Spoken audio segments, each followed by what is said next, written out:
Hey, what's up everybody? It's Ometo coming at you with today's metabolic unilateral full body workout. I know that's a mouthful, but I'm going to be here to coach you and guide you through that entire thing. The goal behind this workout is to not only gain lean muscle mass, but to burn fat through the thermogenic effect as well. So we're going to be burning calories while we do the work, and we're going to be able to take a little bit of a bonus home with us and burn some extra calories while our muscles are healing and repairing themselves, all right? So let me break it down to you what this workout is going to consist of. We're going to have 6 exercises that we will perform unilaterally, okay? So we're going to do the right side first, and then we're going to switch over to the left side. We're going to have 30 seconds of work with 15 seconds of rest in between before we go on to the next move. So completing both sides before we go on to the next, okay? So without further ado, let's go ahead and get started. We're going to have, just to give you a little bit of a list of what we're going to be doing, we're going to have a split squat that we're going to perform on both sides, then a bent over row, then shoulder press, then a chest press or a floor press, bicep curl, and a side plank. So we're gonna get everything involved, all right? So let me go ahead and set my timer. Like I said, 30 seconds of work, 15 seconds of rest, and we can get this going, all right? First one, split squat, okay? Making sure that we're standing on a railroad track. We are not standing on a tightrope, okay? So we wanna keep a nice solid base on there. And extending as we come up. We want to extend this front leg, making sure that that knee is also tracking out, okay? We don't want that knee caving in on us. Once again, keeping that chest up and keeping the shoulders back the entire time and really trying to extend those legs every time we come up, okay? Keeping your core tight and drawing in that belly button. All right, let's go ahead and take that little 15-second breather and we'll switch it over to the other side, okay? So as I said, creating a good foundation is going to help stability and help us keep our balance, all right? So once again, keeping in mind, keep those shoulders back, neutral head, neck, and spine, and we're extending through that entire time, okay? Making sure that that knee tracks out. We also want to push in with that back toe, okay? We don't want to just think of that thing as just hanging out back there. We want to get some work back there as well. So we're extending both sides as we come up to the top, but staying tall throughout that entire movement. All right, next thing we have is our bent over row, okay? So we're going to be making sure that we have a neutral head, neck, and spine. And I'm actually going to take this angle so you can kind of see that. We want to do most of our pulling with our elbow, and we want to pull that towards our hip. Okay, so with that, what you want to think of is as you pull that elbow back, we're thinking of just our hand as a hook.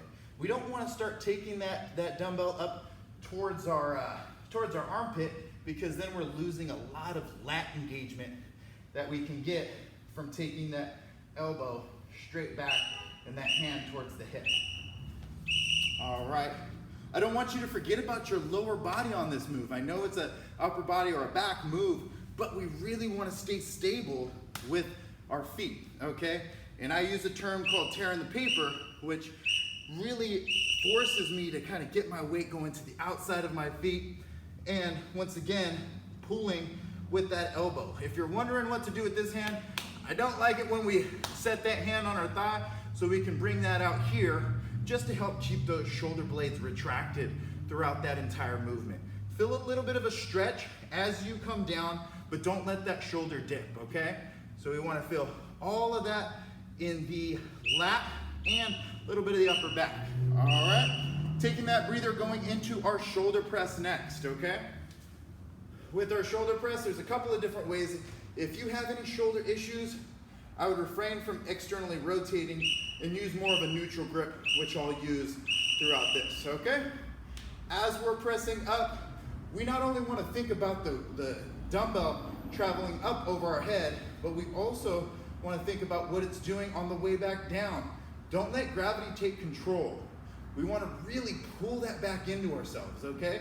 Control your shoulder, especially your shoulder blades, all right? Making sure that we pick a nice weight to use on that. The good thing about this workout is it only consists of using one dumbbell. So, you know, we can get the best of both worlds. If you have different weights, then you can use those on the different moves that we do, but if you have a weight that's kind of in the middle, it works good for upper and lower body. All right, so we're gonna go over to that left side next, making sure that we're being mindful of not flaring our ribs.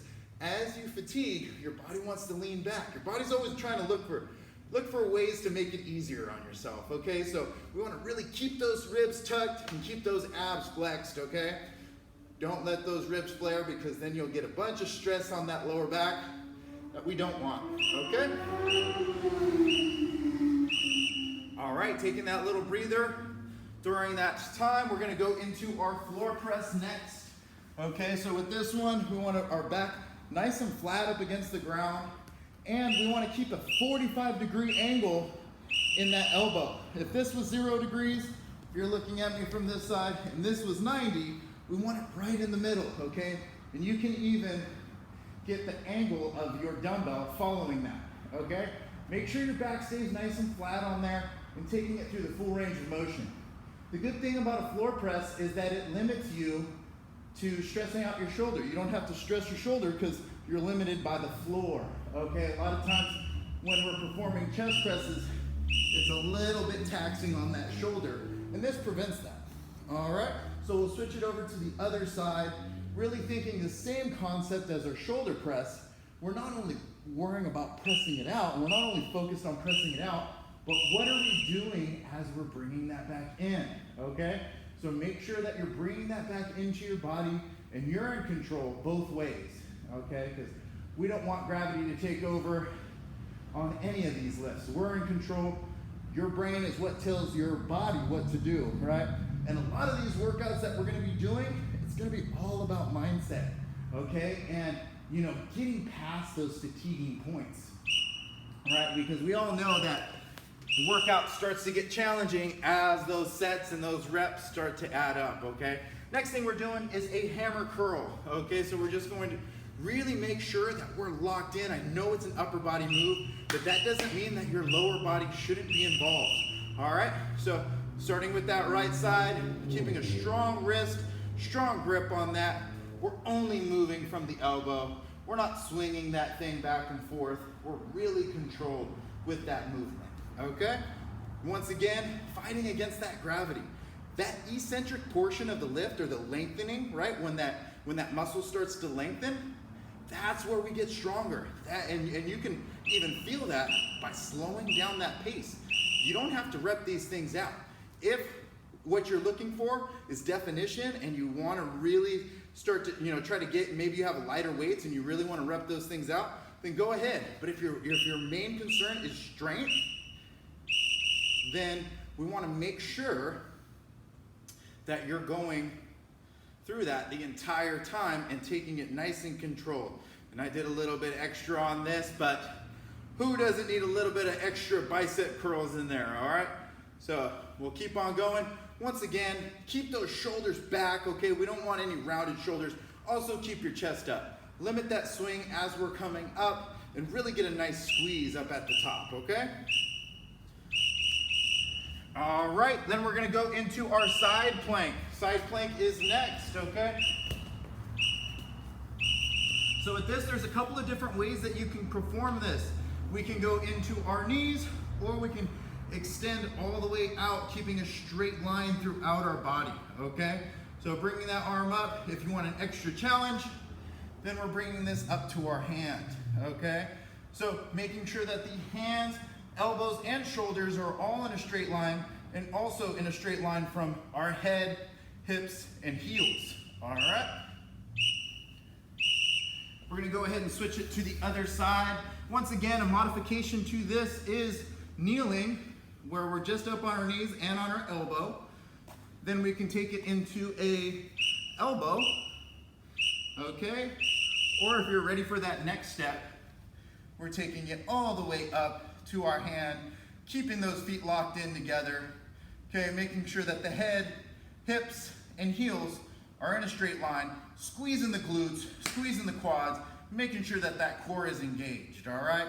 And once again, keeping that straight line through our arms as well. Focus on your breathing.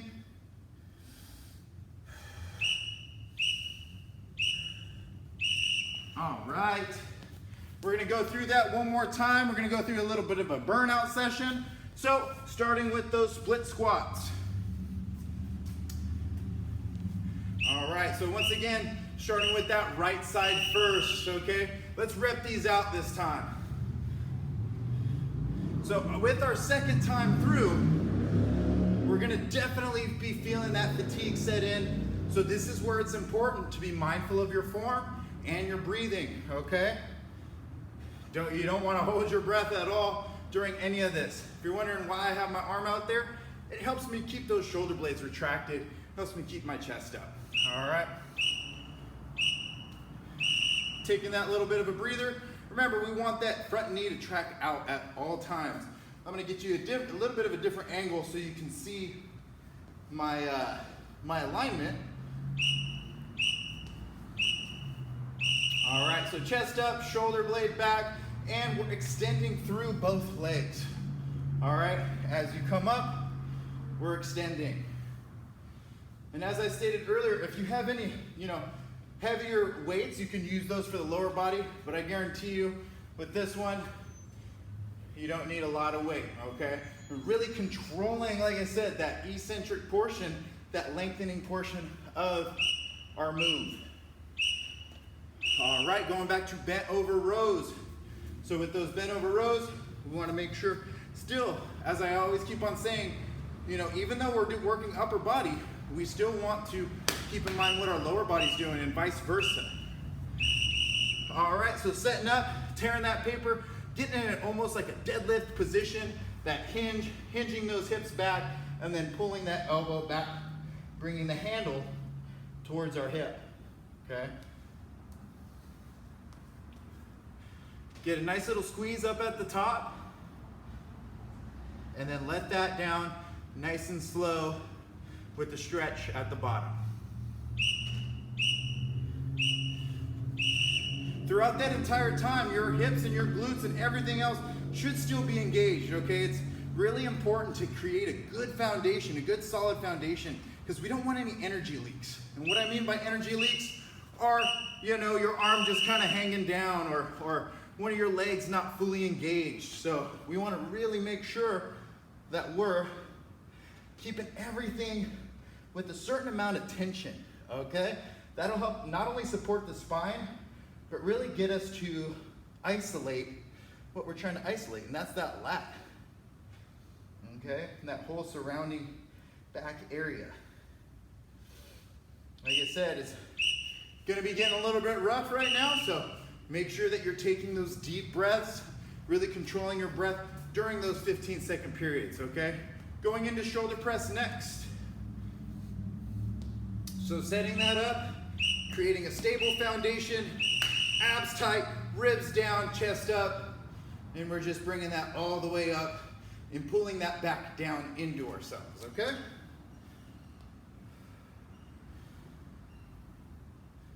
I find that the neutral grip is the best grip for anybody who, even if you have any, slight impingement issues or anything like that, it allows us to move a little bit more free, okay? But keep in mind, if you have any overhead shoulder issues, keep it very, very light. Don't stress it out.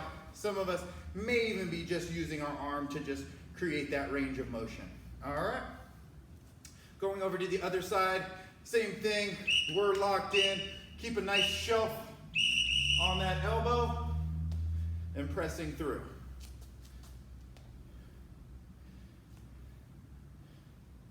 There we go. I don't want to leave out the concentric portion because I know that I keep on talking about the eccentric, but as we press up, that's just as important.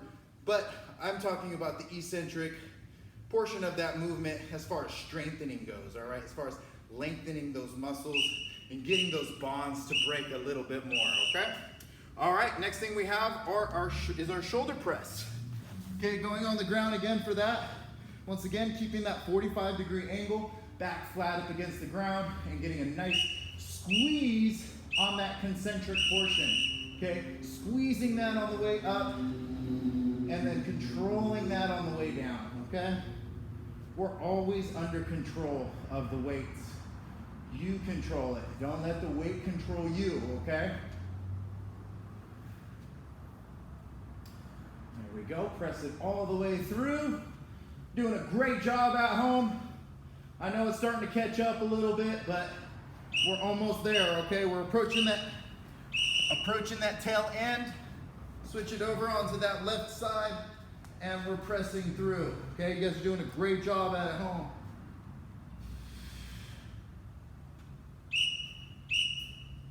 Oh, and we're doing a little bit extra on this side because that was supposed to be our rest.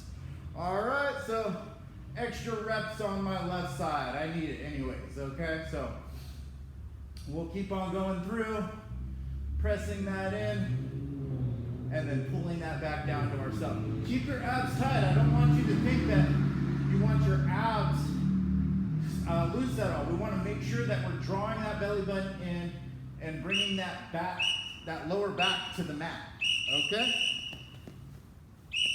All right, going into our bicep curls next. All right, so keeping that stable foundation, let's slow these ones down, all right?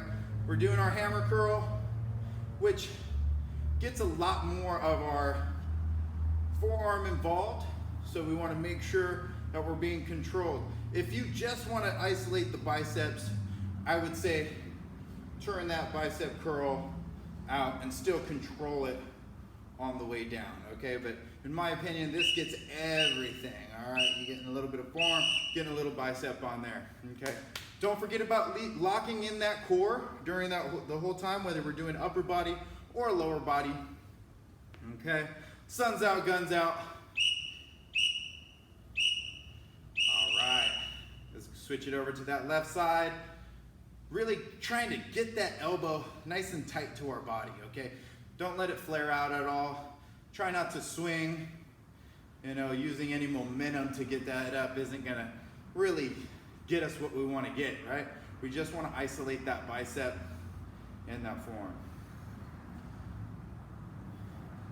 Keeping the shoulders square and keeping your body locked in. All right. Go ahead and we're gonna end with our side plank. Okay, once again, we're gonna go for the solid, challenging one. So, keeping that straight line all the way through our arms and all the way through our body. Once again, making sure that our quads are on. We're keeping our glutes engaged, okay? I want you to think of this as a regular plank, you know, as far as engaging our entire body, keeping that line of tension going through everything, drawing in that belly button, okay, and being really stable, spreading that hand out that we're planted on the ground, all right, just to create that little bit more of a stable foundation. All right, finishing up on this side. Oh, I got a little bit of a time to take a breather, okay, so getting a little ahead of myself in this one, but I know you're feeling it right now, okay?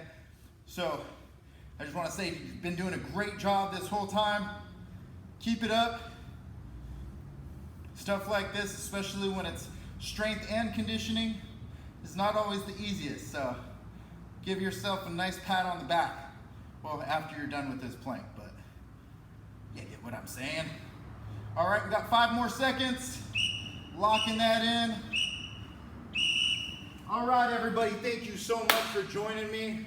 Give me a little props or a little bit of a, you know, a curl, whatever you want to do. But I appreciate you staying tuned with me. Have a great day. Look forward to seeing you soon.